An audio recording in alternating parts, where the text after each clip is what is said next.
Donc, on va étudier les lois de Kepler. Ce sont 3 lois. D'abord, on doit connaître qui est ce Kepler. C'est Johannes Kepler qui est né en 1571 et mort en 1630. Donc, il est contemporain de Galilée et se situe exactement entre Copernic et Newton. On verra évidemment que Newton il va utiliser ces lois pour confirmer ou pour faire la deuxième loi de Newton. Il a été soutenu par ces lois-là. Donc, elle est située exactement entre Copernic et Newton. Elle fait partie de ces géants sur les épaules desquels Newton s'est hissé. Car il est connu, Newton, par une phrase qu'il a répétée plusieurs fois, que tout son travail, en réalité, n'est autre que il s'est basé sur les travaux des savants qui étaient avant lui. بمعنى أن كيف يقول بأن أنا لكي أرى بعيدا كنت فوق أكتاف بعض العلماء. Donc Kepler, l'époque où à l'époque de Kepler, il y avait les gens ou les savants s'intéressent à les astres et les planètes. Lui, il avait une mauvaise vue, il ne voyait pas parfaitement, car le domaine de l'astronomie nécessite une bonne vision pour suivre ces planètes et ces astres. Il ne pouvait donc pas être un astronome, car à cette époque-là, l'astronomie consiste essentiellement à des mesures de position des corps célestes à l'œil nu. Donc, il doit voir la position pour faire ses calculs. Il s'est alors retrouvé comme professeur de mathématiques. Et de là, il va entrer dans l'astronomie à partir de ce côté. Il était doué en mathématiques. On va voir qu'il va être un disciple d'un astronome qui avait tous les moyens de faire l'astronomie. Donc, il est alors retrouvé professeur de mathématiques et ses grandes qualités de mathématicien le font remarquer par Tycho Brahe. C'est un astronome danois très réputé à l'époque pour la qualité et la précision de ses observations. Ce dernier, le premier astronome à construire une carte du ciel, c'est-à-dire par ses observations, il a pu faire un dessin dans lequel il plaçait le Soleil et les planètes qu'on connaît à son époque. À son époque, on ne connaît que 6. Donc, Kepler devient le disciple de Tycho Brahe en 1594 à l'Observatoire de Prague. Le maître, c'était Tycho Brahe et l'élève, c'est Kepler. Tycho Brahe, il avait un petit problème dans ses remarques, à noter que dans l'époque de Tycho Brahe, ou même les savants anciens, ils savaient bien que le mouvement des planètes sont des mouvements circulaires uniformes. Mais les observations de Tycho Brahe a trouvé des doutes à propos du mouvement d'un astre, où il va donner ses travaux à Kepler, et plus exactement à la planète Mars. Donc Kepler remarque alors que l'orbite de Mars n'était pas un cercle parfait, mais plutôt une ellipse. Il doit donc se résoudre à reconnaître que son maître, qui est Tycho Brahe, s'est trompé dans ses observations, mais son admiration à son maître le fait douter. Donc, l'élève, il va remarquer autre chose que son maître. Donc il a dit sûrement que je me suis trompé dans mes observations et que son maître, il a raison. Et en faisant ces études-là, il a essayé d'établir 3 lois qui sont l'objet de cette leçon. Par des observations, par des calculs, il était un mathématicien, donc il n'aura pas de problème pour essayer de mettre en évidence l'aspect, comment ces astres ou ces planètes réalisent leur mouvement. D'accord? Donc, on va commencer par un en chiffres romains, les lois de Kepler.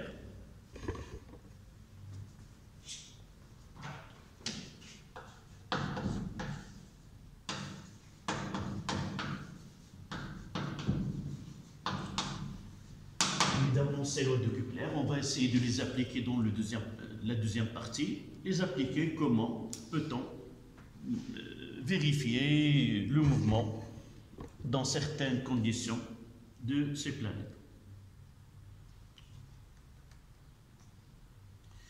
Donc, première loi.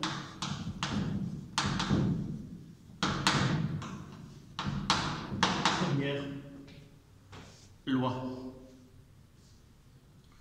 ou on l'appelle loi des orbites.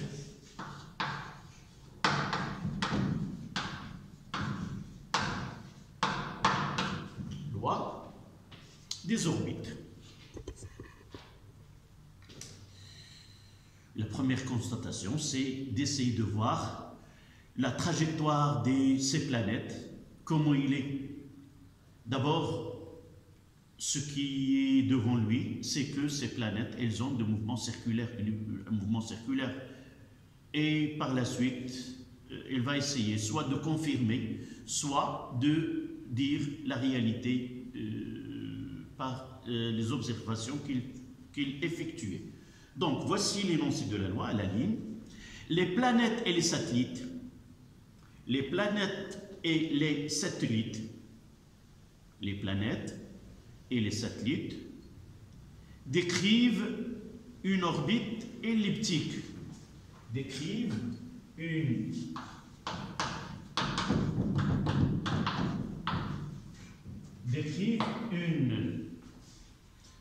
une orbite elliptique plane.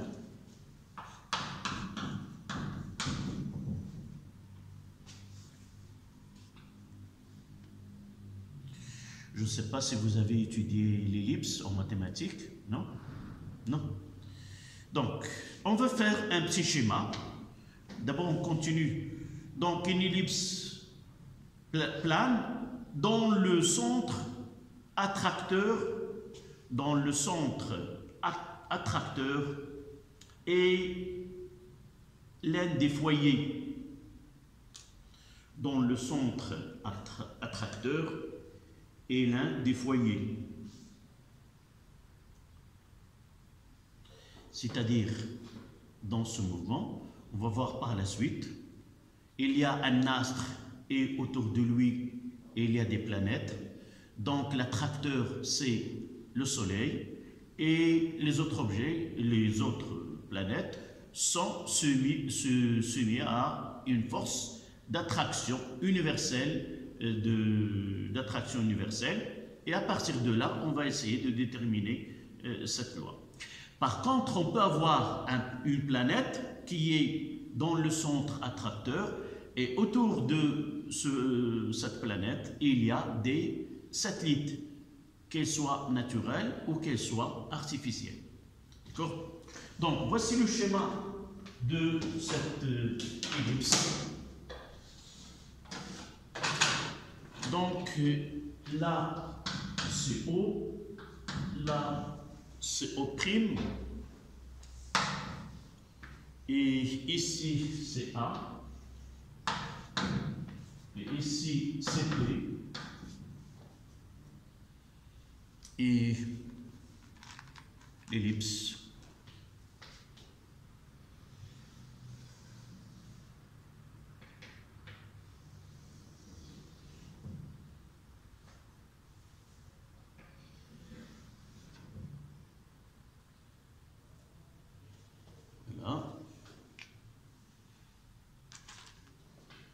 de là à là, c'est de A.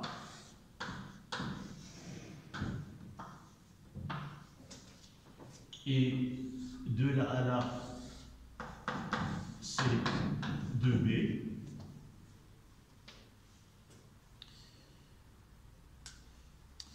Et là, c'est O et O' sont des foyers.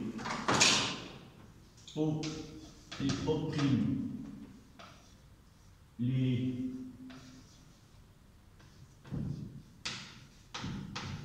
les foyers de l'ellipse.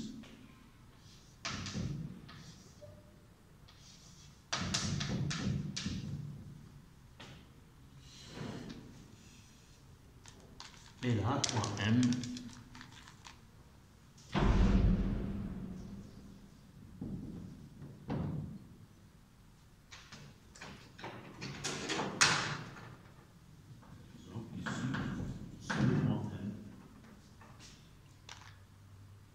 Supposons que l'attracteur est là, ou ici. Là, c'est l'attracteur. Et de là à là, c'est là.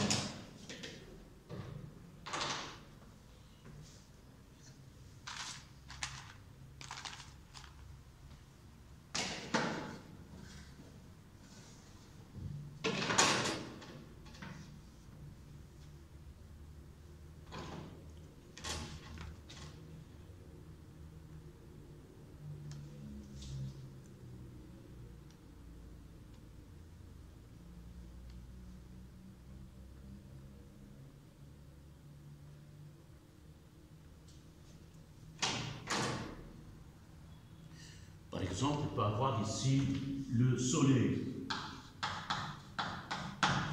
Et là, on peut mettre la Terre.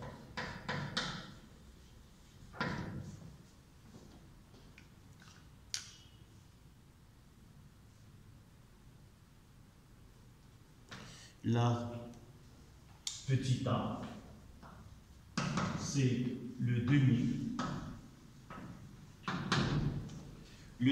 grand axe.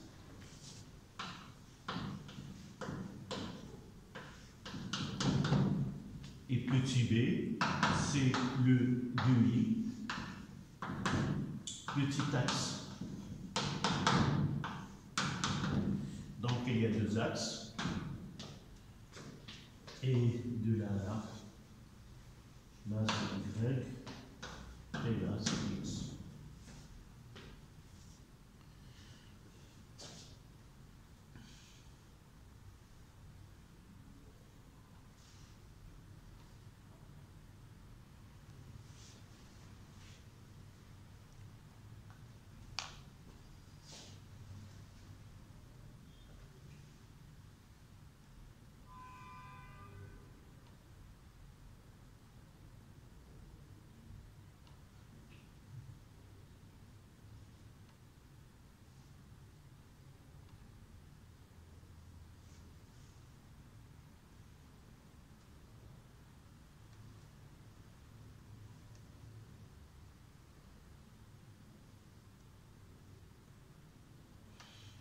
Cette loi a été établie en 1609. Donc, première loi en 1609.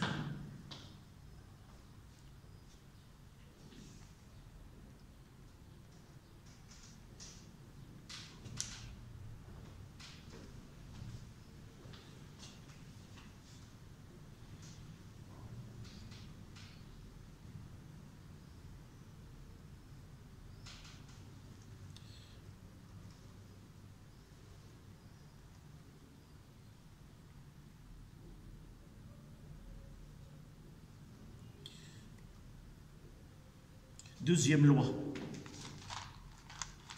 Donc là, ce qu'on connaît avant que les planètes, ils ont un mouvement circulaire, la trajectoire circulaire n'était pas correcte, mais la réalité, c'est que leur mouvement est une ellipse. Donc, deuxième loi. 1, 2. Deuxième loi.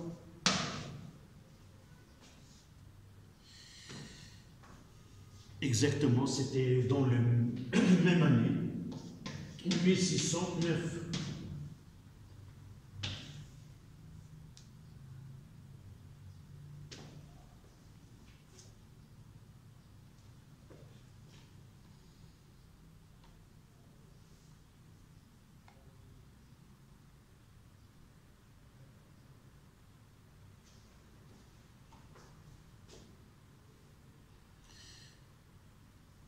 À la ligne, voici l'énoncé de la loi. Le segment reliant le point O', le segment reliant le point O' et M, O'M, balaie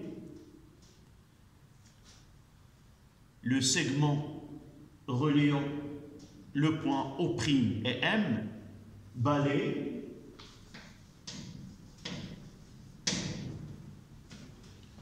des aires, balai des aires égale balai des aires égale pendant des durées égales.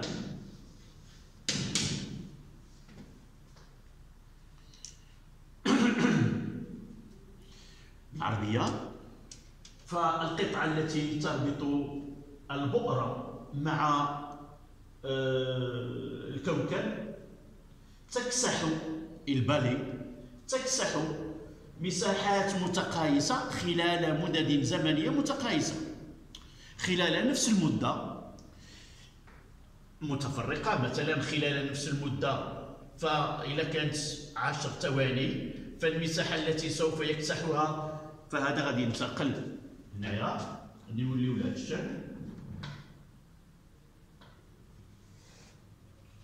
دو ام ا ام بريم فهذه مساحة غادي نسميوها ا بحجم كبير وإذا جاء لهنايا فغادي يعطينا مساحة نسميوها اس هنايا وهنايا غادي تكون اس بريم فإذا كانت المدة ديال الكسح متساوية فهاد المساحتين متساويتين. Deux surfaces balayées pendant la même durée sont égales. Qu'est-ce qu'on peut tirer comme conclusion, comme remarque à partir de cette loi? C'est quoi? C'est que la distance parcourue pendant la durée elle est la même. On voit ici plus le point est loin du foyer, plus l'arc parcouru est petit. Donc l'arc plus loin il est petit, plus proche il est grand. Et par la suite, si nous essayons de déterminer la vitesse moyenne, on va constater que la vitesse lorsqu'il est loin du foyer, la distance sur un delta de t, on aura ici un mouvement qui est la vitesse est plus faible. Et là, on aura une vitesse qui est plus grande. Plus on s'approche du foyer, plus la vitesse est grande. Plus on est loin du foyer, plus la vitesse est petite. Donc, on va faire le schéma.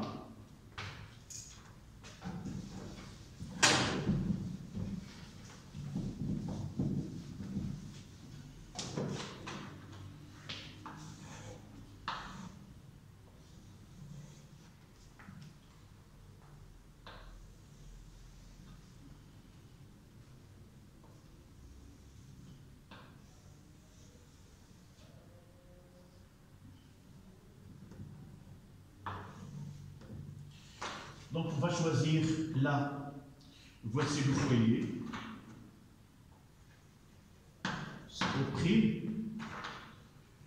On va prendre le point là.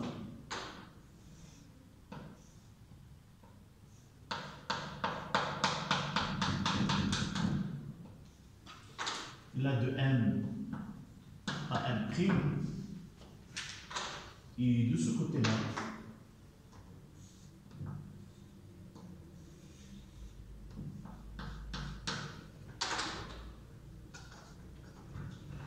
de m secondes à m,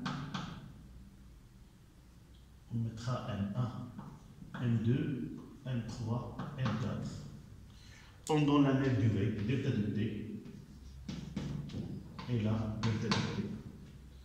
Donc là, c'est S1, et là, c'est S2.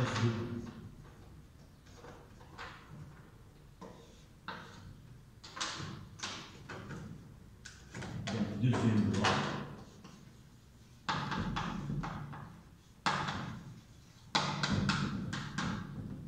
Delta de t, delta de t1, et là, delta de t2. Delta de T1 est égal à delta de T2. C'est équivalent à ce que S1 est égal à S2. S1 et S2, ce sont les deux surfaces balayées.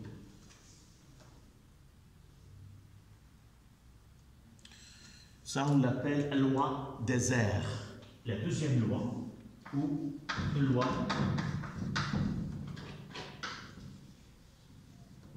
des airs.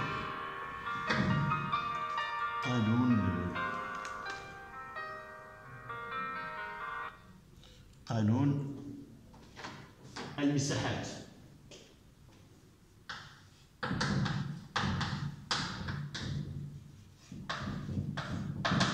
قانون المساحات.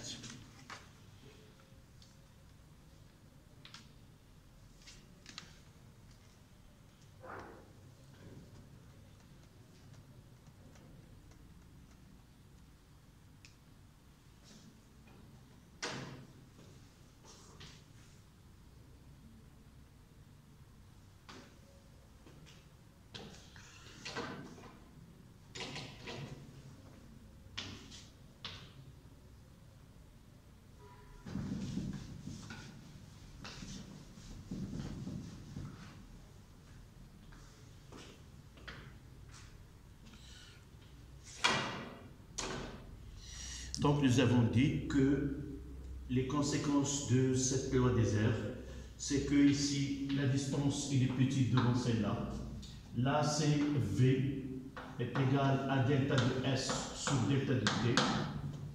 On mettra V1 et là V2 qui est égal à delta de S2 sur delta de T. Et c'est quoi ce delta de S en réalité? C'est cette partie-là. Voilà, delta de S. Et voilà, delta de S1, delta de S2. Donc V2 veut dire que V2 est supérieur à V1.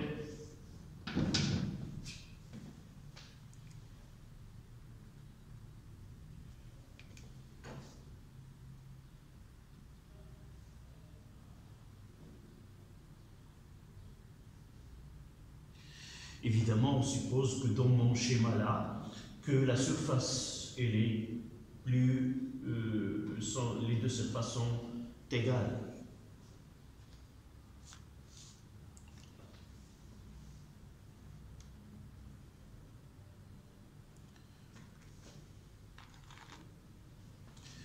La troisième loi, 1,3,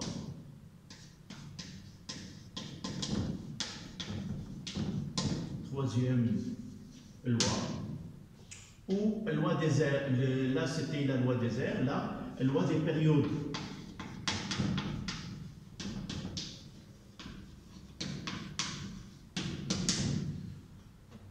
Loi des périodes.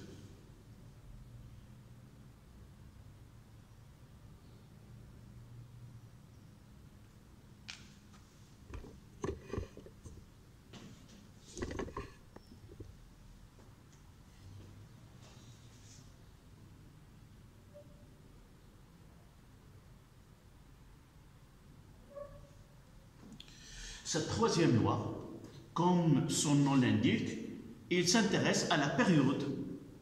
C'est la durée pendant laquelle une planète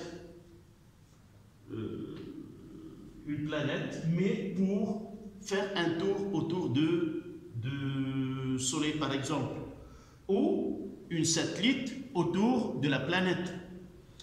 Donc, on écrit cette loi. La période de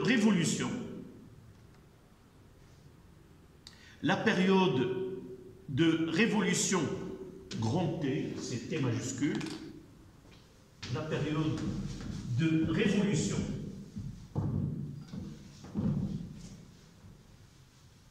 grand T, T majuscule, en arabe, الدور المداري. الدور المداري. La période de révolution T d'un corps en orbite autour d'un autre est reliée au demi-grand axe petit a de l'ellipse. La période de révolution T d'un corps en orbite autour d'un autre est reliée au demi-grand axe petit a de l'ellipse par la relation suivante. C'est T au carré sur A à la puissance 3 est égal à une constante.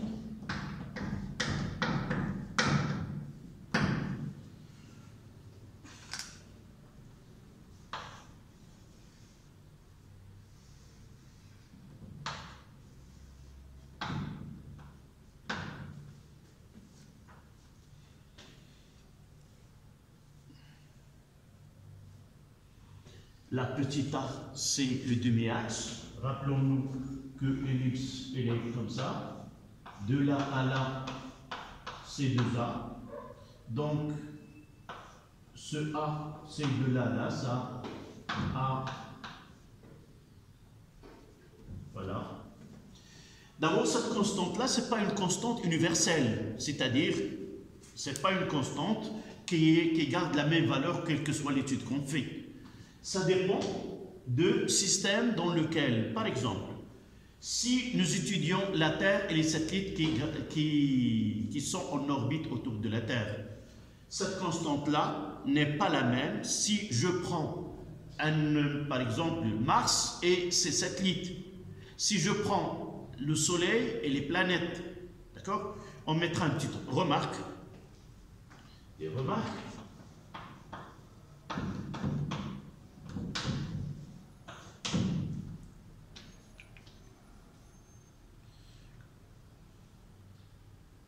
La constante de proportionnalité, la constante de proportionnalité n'est pas une constante universelle.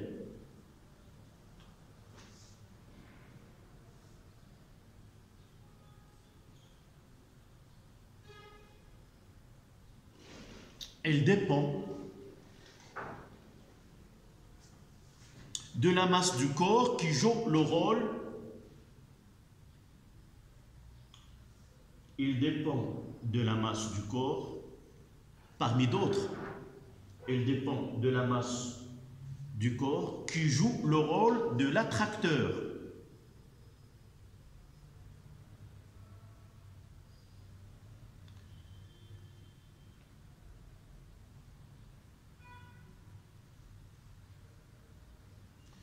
Et ce petit a, nous avons l'habitude de noter l'accélération avec a. C'est pas a, c'est pas l'accélération, mais c'est une constante qu'on utilise pour le grand axe. Donc, deuxième point à la ligne. Petit a désigne le demi-grand axe de l'ellipse. Petit a désigne le demi-grand axe de l'ellipse. C'est une longueur.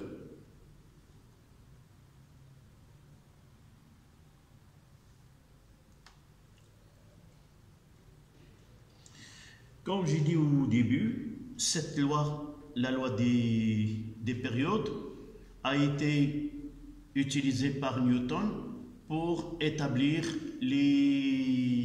ces lois, et peut-être on verra par la suite cette liaison entre cette loi des périodes et les lois d'attraction universelle, troisième loi, et aussi la deuxième loi.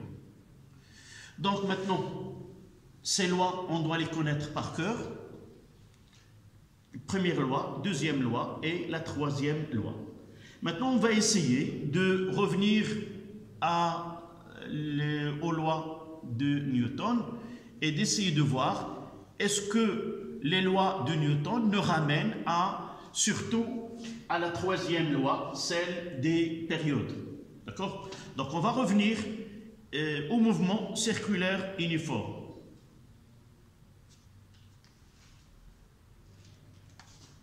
Donc 2 en chiffres romains.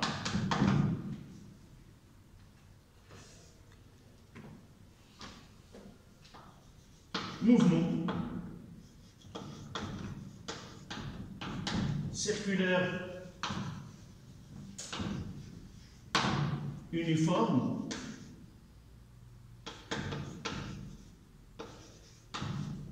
d'un corps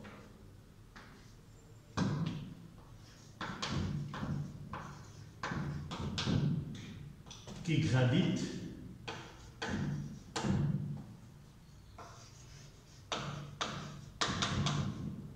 autour d'un autre.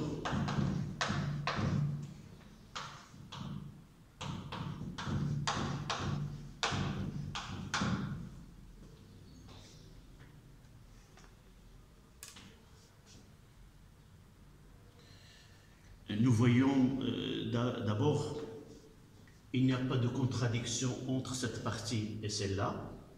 Donc, ne parlons qu'un corps qui gravite autour d'un autre. La trajectoire est une ellipse, et là, on va essayer d'étudier le mouvement circulaire. C'est-à-dire, dans quel cas on peut avoir le mouvement qui est elliptique, un mouvement qui est circulaire. D'accord? D'abord, c'est quoi un cercle par rapport à l'ellipse? Le cercle est un cas particulier de l'ellipse. D'accord? On écrira. De point de vue mathématique, un cercle est une ellipse. De point de vue mathématique, un cercle est une ellipse particulière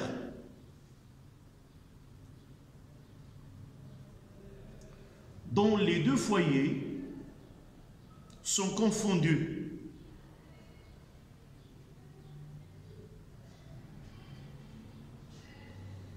et où les demi-grands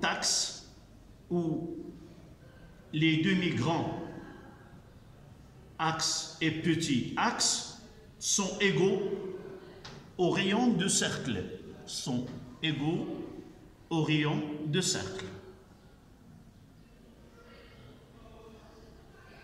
Point à la ligne. Dans cette partie, on considère un corps de masse m. Dans cette partie, on considère un corps de masse m assimilé à son centre de gravité G, assimilé à son centre de gravité G, ayant une orbite circulaire autour d'un corps de masse grand M, le premier petit m et le deuxième grand M. Assimilé à son centre de gravité O. Point. On note petit r, le rayon de l'orbite.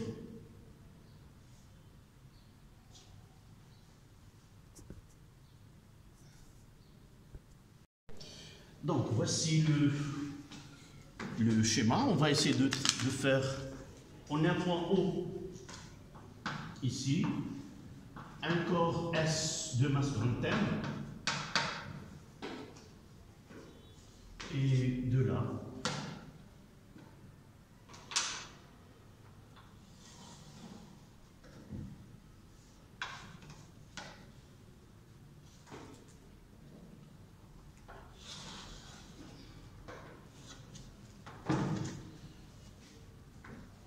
approximatif. Donc là ici et là, c'est le corps de masse M.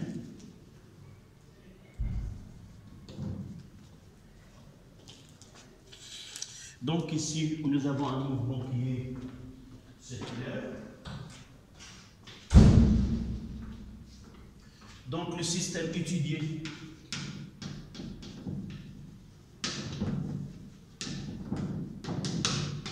c'est le corps de masse petit m.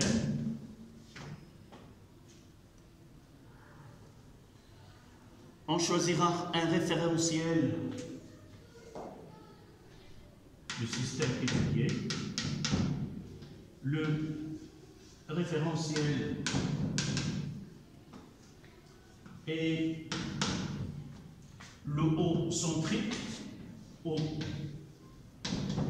centrique. Par exemple, si en haut, là c'est la Terre,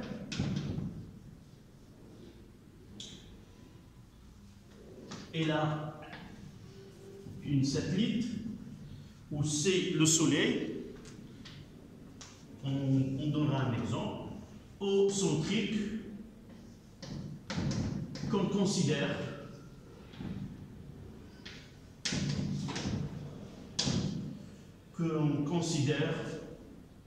galiléen.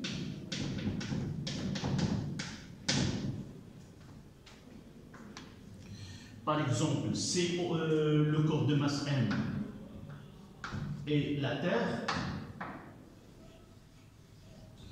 Ça, c'est un référentiel géocentrique. Géo, ça veut dire Terre, c'est la Terre.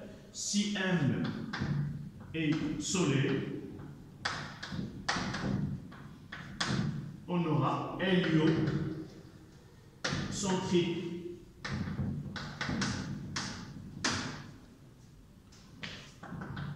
Voilà.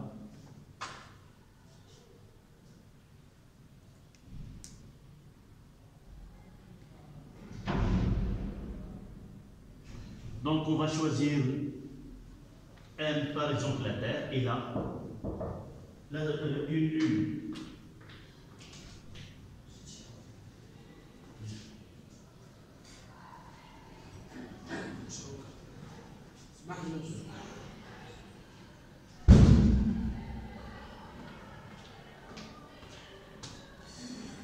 Donc ici le mouvement est circulaire, donc on va choisir le repère. Là on choisira le repère de Freinet.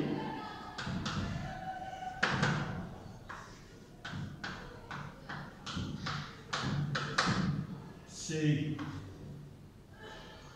le point petit m, là c'est S, N, U et K.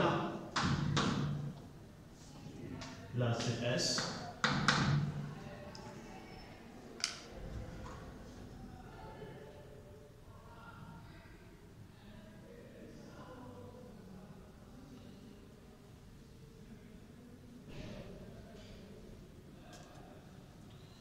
Et le bilan des forces,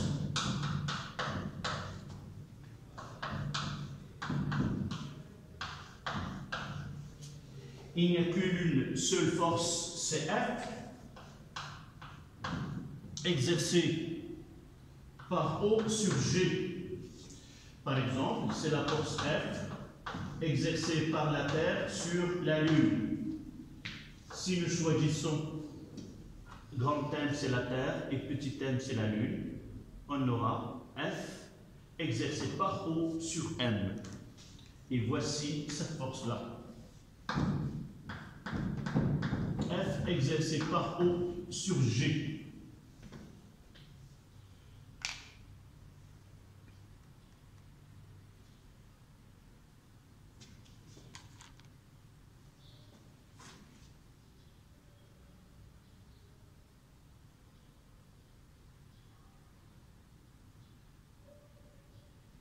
D'accord? Il n'y a qu'une seule force qui s'exerce sur le corps de masse petit m. Donc, on va essayer de schématiser cette base-là. Choisissons que le sens de mouvement est dans ce sens-là. Donc, on aura le vecteur U, elle est tangentielle. Le vecteur N, elle est normale centripète, dirigée vers le centre. Donc, et K, pour que la base soit directe, on aura K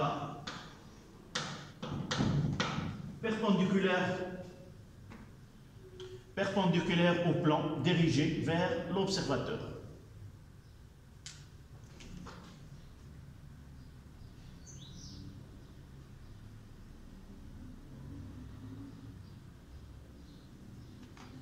L'expression de F.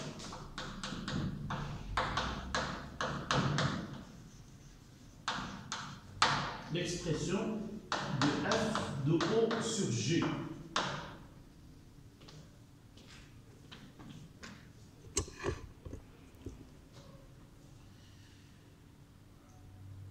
Ce qui se produit entre O et G, c'est ce qu'on appelle des interactions gravitationnelles.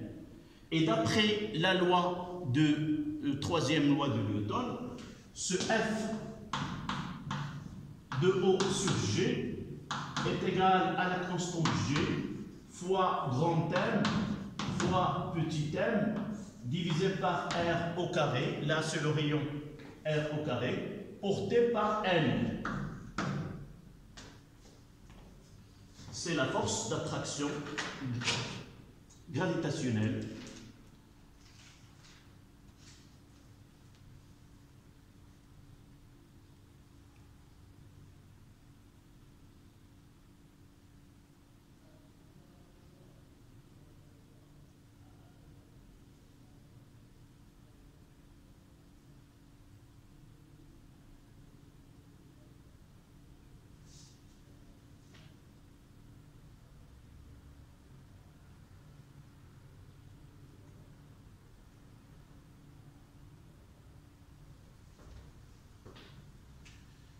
Donc, on aura de accélération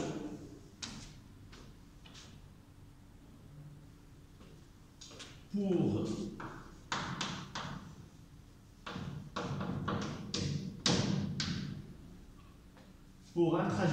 une trajectoire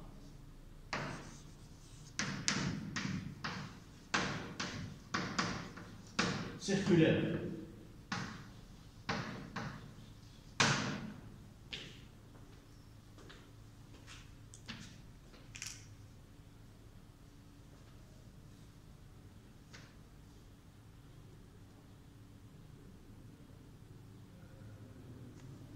Et là, à partir de deuxième loi de Newton, donc deuxième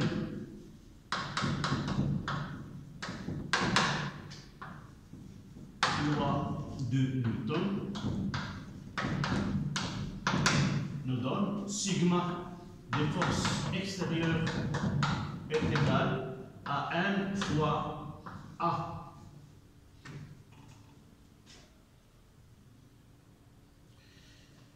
Et la seule force que nous avons, c'est dans le repère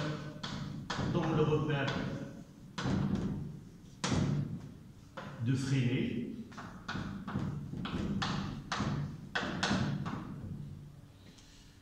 F aura, vous voyez qu'il est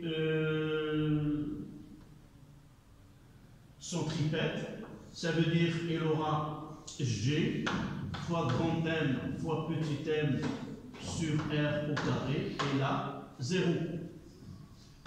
Sur la composante normale, et là, la composante tangentielle, elle est nulle. La projection de f de O sur G sur la tangente, sur la composante, sur le U qui est tangent au cercle, qui est égal. L'expression de la ça sera M V au carré sur R, et là, ça sera M d de V sur dt. Voilà les composantes de vecteur accélération. La composante normale, c'est AN, et là, c'est MAN.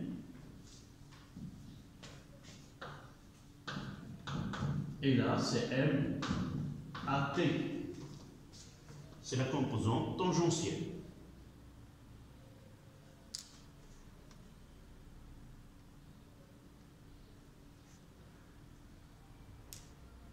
Et de là, on tire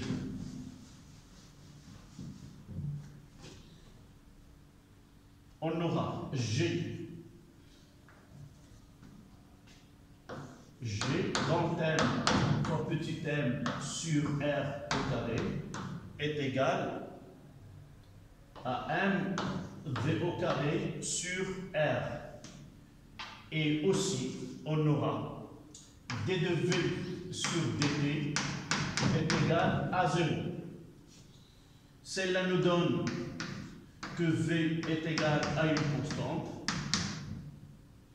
Et on va revenir à là. Là, c'est la relation A. La relation A nous donne que R est égal. Je simplifie par R de deux côtés. J'apporte R ici et je divise par MV carré. Et j'aurai, M se simplifie, d'accord? Et j'aurai R est égal CG fois M divisé par V au carré. Et vous voyez, lorsque là, V est constante, donc là, R est égal à une constante aussi. Donc, le rayon de courbure, si on peut l'utiliser, est constant, et par la suite, le mouvement est un cercle, la trajectoire est un cercle, de rayon R qui est égal à G fois M sur VK. Mais nous, on va essayer de donner l'expression de V.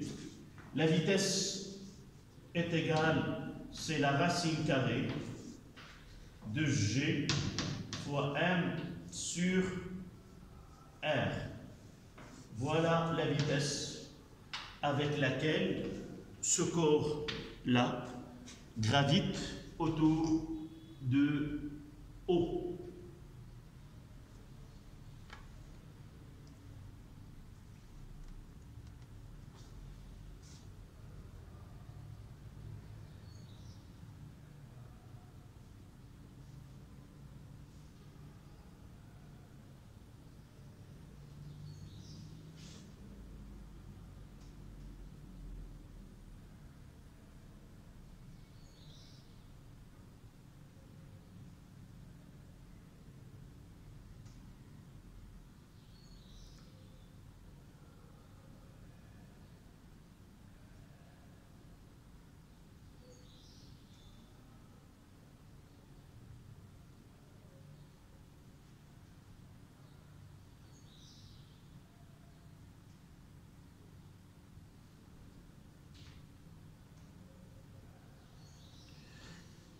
Donc là, nous avons montré que si la trajectoire est circulaire, obligatoirement la vitesse doit être égale à une constante.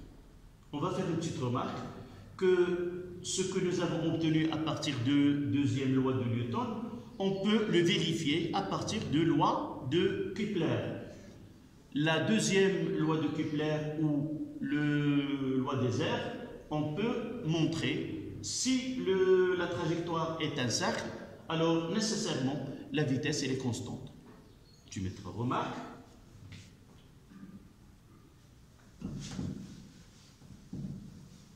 remarque.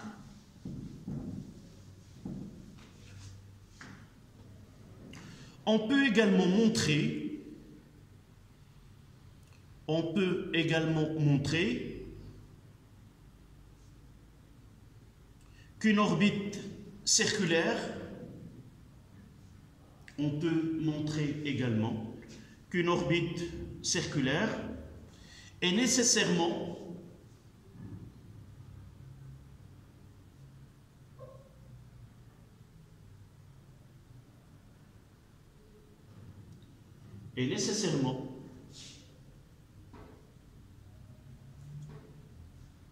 uniforme.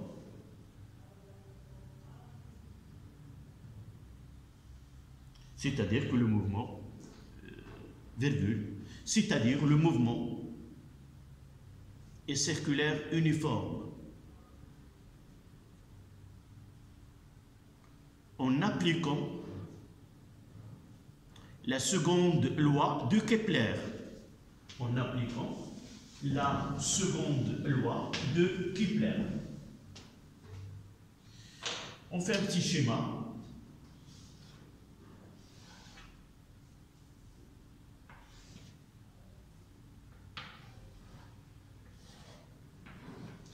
Donc le mouvement il est circulaire. Les deux O et O', on a ici O. Et si nous prenons pendant delta de t,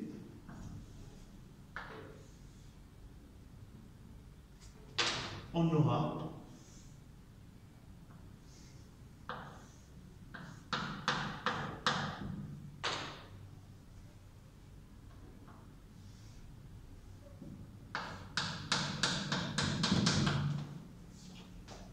là c'est S1,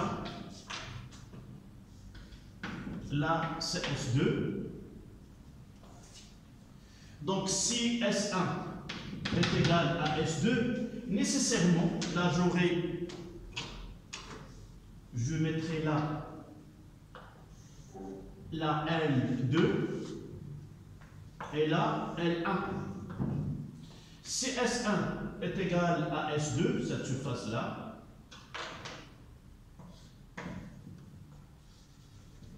alors obligatoirement L1 est égal à L2.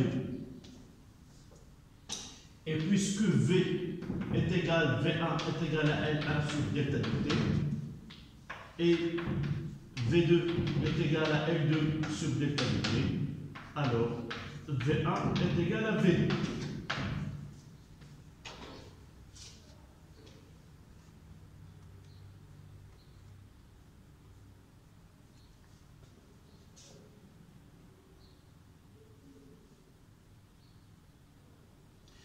Là, je rappelle ces lois que nous avons énoncées tout à l'heure, la première loi, la deuxième et la troisième. Newton, et à partir de ces lois, en réalité c'est l'inverse. C'est Newton, il a utilisé les lois de Kepler pour établir ces relations. Mais nous, en classe, nous avons énoncé les lois de Kepler et on a essayé de les retrouver à partir de l'application de loi de Newton. Historiquement, c'est l'inverse. Avant, c'est les lois de Kepler et après, c'est Newton.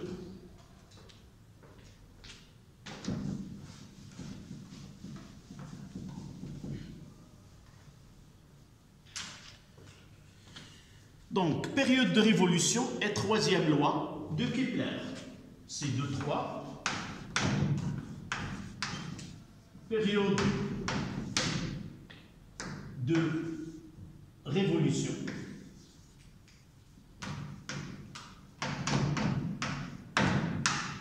et troisième loi de Kepler.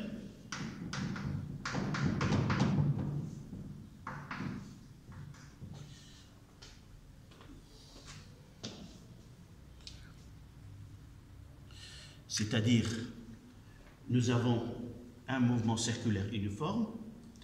Donc, on va essayer de déterminer la période de ce mouvement. Puisque le mouvement il est circulaire uniforme, alors elle est caractérisée par une période t qui est constante.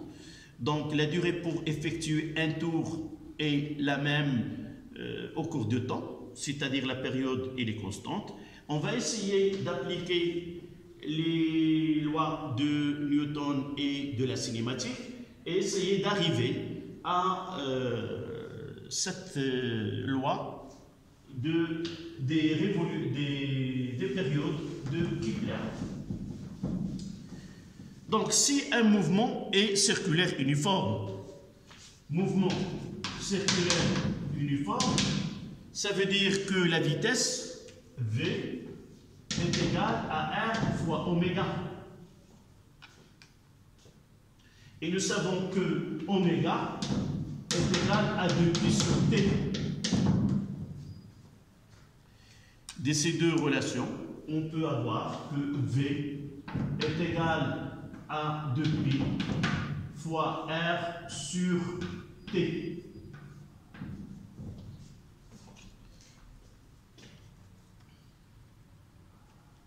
Mais V, nous l'avons déjà, nous venons de donner son expression. V est égal, c'est la racine carrée de G fois grand M sur R. Ça, nous l'avons déjà établi.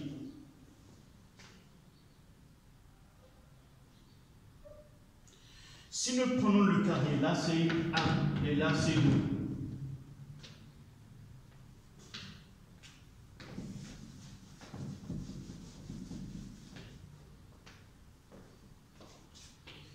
Si nous prenons V carré, là, la relation 2 nous donne V au carré est égal à G fois grand M sur R, et la relation A nous donne V au carré est égal à 4pi au carré fois R au carré sur T au carré. J'ai fait le carré des deux relations 1 et 2. Donc là c'est 2 prime et là c'est 1 prime. Donc 1 prime est égal à 2 prime. Ça veut dire que G fois grand M sur R est égal à 4pi carré fois R au carré sur T au carré. Et de là, on va essayer d'ordonner l'écriture de telle façon à la rendre comme celle. Donc j'aurai là, je vais apporter là t carré sur R3. Donc t carré sur R3 est égal à 4pi carré sur G fois M. Et là, c'est la constante.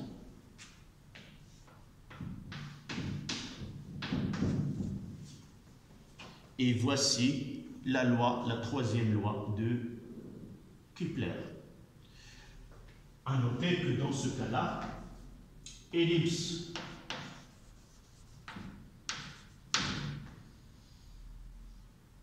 donc pour l'ellipse, nous avons A.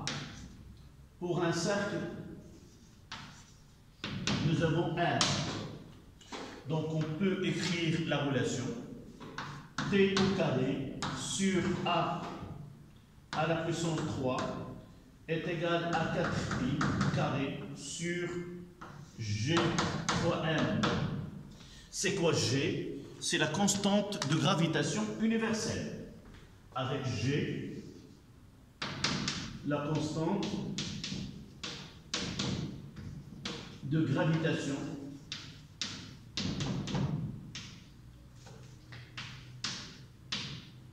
universelle.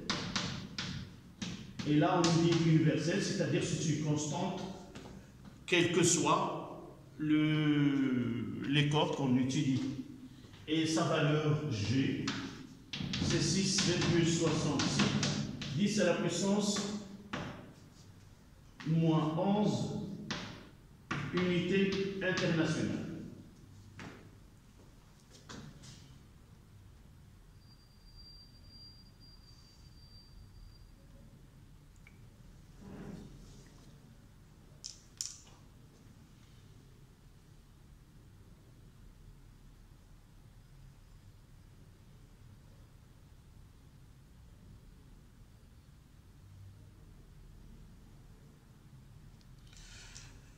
Cette unité internationale, c'est le newton.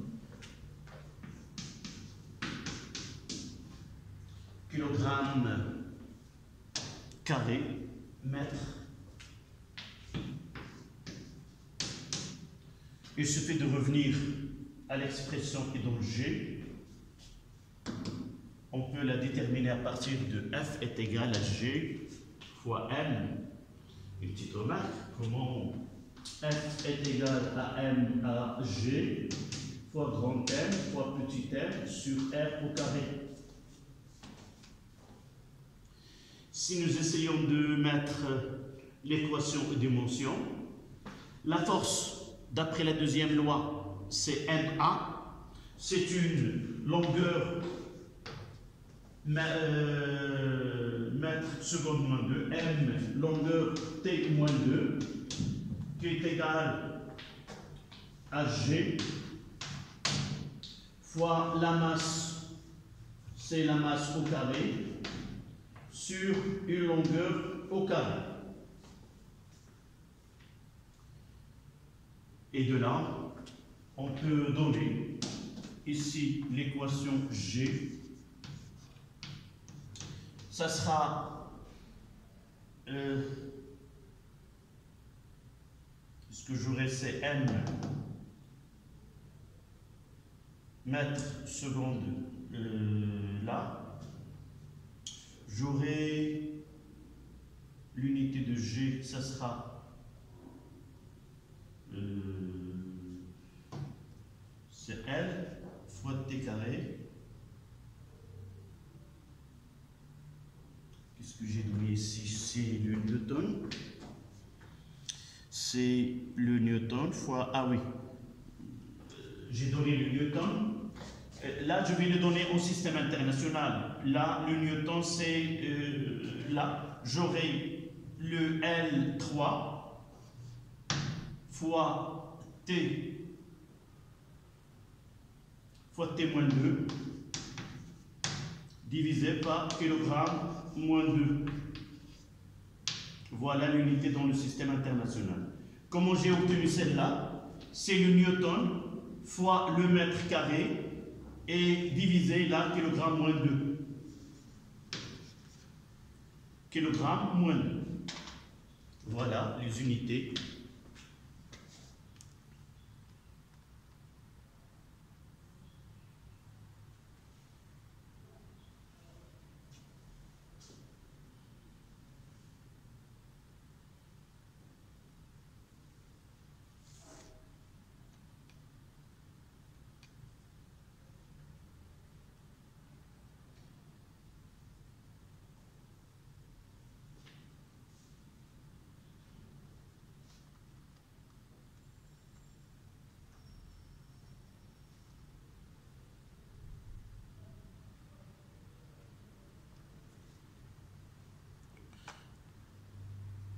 Donc la dernière partie, c'est de 4. Qu'est-ce que ça veut dire une satellite géostationnaire?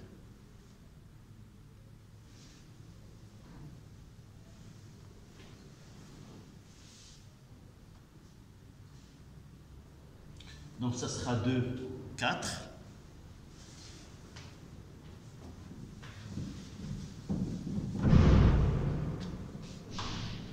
De 4. Satellite géostationnaire.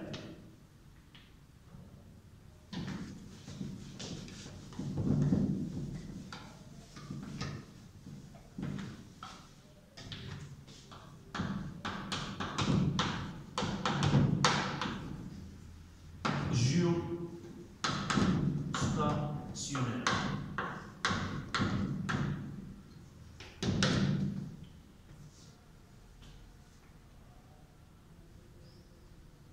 Satellite géostationnaire. La définition. On dit qu'une satellite est géostationnaire. On dit qu'une satellite est géostationnaire lorsqu'il est immobile, lorsqu'il est immobile dans le référentiel terrestre,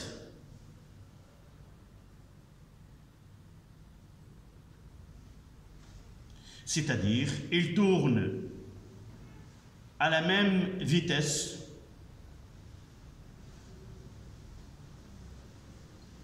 que la Terre sur elle-même.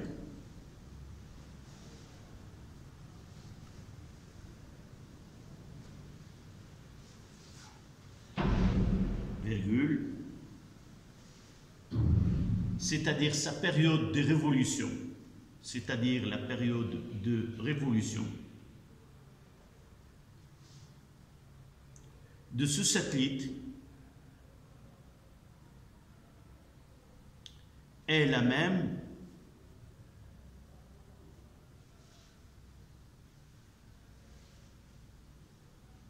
que celle de la Terre